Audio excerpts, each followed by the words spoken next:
या हिमीम या रसूल अल्लाह उन्सुर हालना या हबीब अल्लाह इस्मा क़ौरना इन्नना फ़ी बहरी ग़म्मिन मुग़रक़ून खुज़ यदी साहिल लना अश्कारना। एक मरतबा हज़रत जिब्राईल अलैहिस्सलातु वस्सलाम बारगाह मुस्तफ़ा सल्लल्लाहु अलैहि वसल्लम में हाज़िर हुए। सरकार सल्लल्लाहु अलैहि वसल्लम ने इरशाद फरमाया, ए जिब्राईल, जब भी तुम आते हो तो मेरी शान के बारे में आयतें लाते हो, मेरी शान के बारे में बातें करते हो और मेरी शान बताते हो। आज तुम बताओ कि तुम्हारी शान क्या है।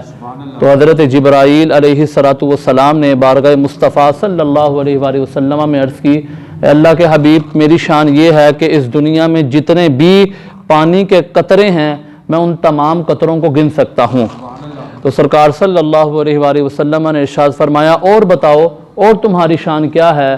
तो बारगाह मुस्तफ़ा सल्लल्लाहु अलैहि वसल्लम में अर्ज़ की कि इस कायनात में जितने भी रेत के ज़र्रात हैं मैं उन तमाम ज़र्रात को गिन सकता हूँ। सरकार सल्लल्लाहु अलैहि वसल्लम ने इरशाद फरमाया, जिब्राईल, और बताओ और तुम्हारी क्या शान है। फरमाया कि इंसान के बदन में जितने भी बाल होते हैं, चाहे वो सर के हों या आज़ाए जिस्म में से किसी भी हिस्से के हों, मैं तमाम बालों को गिन सकता हूँ। सरकार सल्लल्लाहु अलैहि वसल्लम ने इरशाद फरमाया, और बताओ और तुम्हारी क्या शान है। हज़रत जिब्राईल अलैहिस्सलातु वस्सलाम ने बारगाह मुस्तफ़ा में अर्ज़ की, या ए अल्लाह के हबीब, मैं बालों को भी गिन सकता हूँ, मैं पानी के कतरों को भी गिन सकता हूँ, मैं रेत के ज़र्रात को भी गिन सकता हूँ, लेकिन अगर आपकी उम्मत में से कोई एक शख्स आप पर इखलास के साथ दुरूद पढ़े तो अफजलियत के जो मकाम है उसके वो मकाम को मैं गिन नहीं सकता। तमाम अहबाब मिल के दुरूद पाक पढ़ लीजिए। अस्सलातु वस्सलामु अलैका या रसूल अल्लाह व अला आलिका व अस्हाबिका या सय्यदी या हबीब अल्लाह। अस्सलातु वस्सलामु अलैका या सय्यदी या नूर अल्लाह व अला आलिका व अस्हाबिका या सय्यदी या हबीब अल्लाह। आज का मौजू तौबा है। तौबा की अशद ज़रूरत है।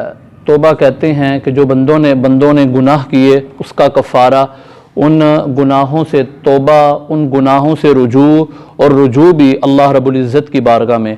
सूरत तहरीम की मैंने आयत मुबारका पढ़ी। अल्लाह ताला इरशाद फरमाता है, या अय्युहल्लज़ीना आमनू, ए ईमान वालो, तूबू इलल्लाह, अल्लाह की तरफ तौबा करो। या अल्लाह कैसी तौबा करें। फरमाया, तौबतन नसूहा, पक्की सच्ची ठक्की तौबा करो। हज़रत उमर फ़ारूक रज़ी अल्लाह ताला अन्हु और उनके साथ फरमाते हैं कि तौबतन नसूहा का मतलब ये है कि ऐसी तौबा कि जिसके बाद बंदा गुनाह ना करे। यानी पहले कोई गुनाह करता था, उस गुनाह से तौबा कर ली, अब तौबा करने के बाद उसका दिल उस गुनाह की तरफ माइल ना हो। आगे अल्लाह रब्बुल इज़्ज़त इरशाद फरमाता है कि जब तुम तौबा कर लो और तौबतन नसूहा कर लो तो आसा रब्बुकुम अन युकफ्फिर अन्कुम, तो करीब है कि तुम्हारा रब तुम्हारे पिछले गुनाहों को वो मिटा देगा, ख़त्म कर देगा। वयुदखिलकुम जन्नातिन तजरी मिन तहतिहल अनहार, और वो तुमको ऐसे बागात में दाखिल करेगा कि जिसके नीचे नहरें बहती हैं। यानी अल्लाह रब्बुल इज़्ज़त तुमको जन्नतुल फिरदौस में